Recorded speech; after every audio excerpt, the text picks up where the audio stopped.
वर्ग 10 में आप सभी बच्चों का स्वागत है। प्रकृति सौहार्द शोभा, प्रकृति सौहार्द शोभा हम लोग पढ़ रहे हैं।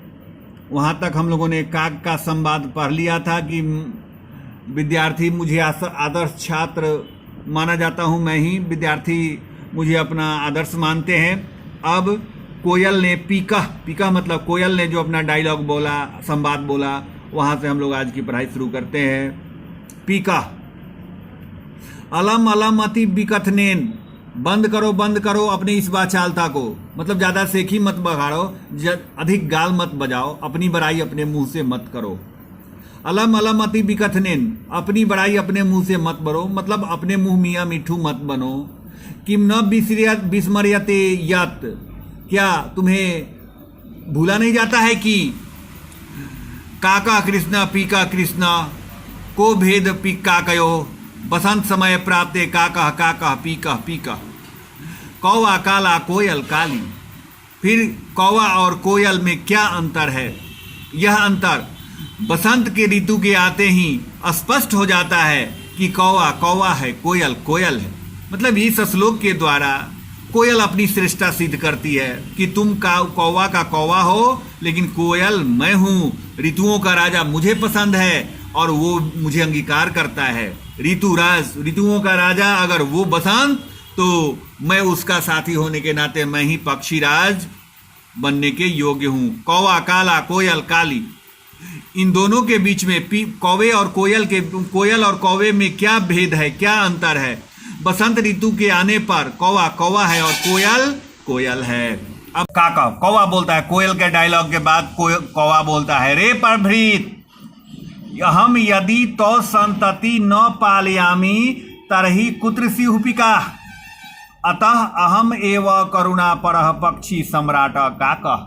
अर्थात रे प्रभृत, रे दूसरे पर आश्रित रहने वाली, अहम यदि तो संतति न पालयामि तरहि कुत्र सिहुपिका, यदि मैं तुम्हारे संतान का पालन नहीं करूं तो कोयलें कहां से होंगी? इसलिए मैं ही दयालुओं में श्रेष्ठ पक्षी सम्राट कौवा हूं। आप लोग को मालूम होगा कि कोयल अपने अंडे को नहीं सेती है, वह अपने अंडे को चुपके से उठाती है और ले जाकर कौवे के घोंसले में डाल देती है और वहां से कौवे के अंडे को गिरा देती है। वो फूट जाता है, नष्ट हो जाता है। बेचारा कौवा उसे अपना अंडा समझकर सेता रहता है और जब उसमें बच्चा आता है उससे, जब तक कौवे को ये पहचान होती है कि ये मेरी जाति का नहीं है, मेरी संतति नहीं है, तब तक वह कोयल का बच्चा उड़ने लायक हो जाता है। जब कौवा उसको मारने के लिए दौड़ता है वो उड़ जाता है। यही जिक्र किया है उसने। अब देखिए गजा, हाथी बोलता है, समीपतः एवागच्छन्, अरे नजदीक ही आता हूं रे, अरे अरे सर्वाम वार्ताम श्रृण्वन् एव अहम अत्रागच्छम्, सभी बातों को सुनकर ही मैं यहाँ आया हूं। अहम विशालकाय बलशाली पराक्रमी च, मैं बहुत बड़ा, बहुत ताकतवर और पराक्रमी हूं। सिंह वा स्यात् अथवा अन्य को अपि, चाहे शेर हो या कोई भी हो। वन्य पशु तुदंतम जंतुम अहम स्वशुंडेन पोथयित्वा मारिष्यामि, मैं वन के पशुओं को अपने दांतों से या सूंड से पकड़कर पटक कर मार सकता हूं, मार दूंगा। कि मन्या, दूसरा क्या, को अपि अस्ति एतादृश प्रकर्मी, इस पूरे जंगल में मेरे जैसा कौन पराक्रमी है। अतः अहम एव योग्य वनराज पदाय, इसलिए मैं ही जंगल के राजा के पद के योग्य हूं। बानरा का संवाद है, अरे अरे एवं वा, अरे अरे इस प्रकार है।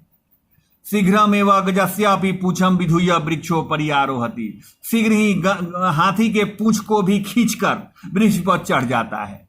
गजा तंग वृक्षम एवं स्वशुंडेन आलोडयितुम इच्छति, परम बानरा तु कुर्दित्वा अन्यम वृक्षम आरोहति।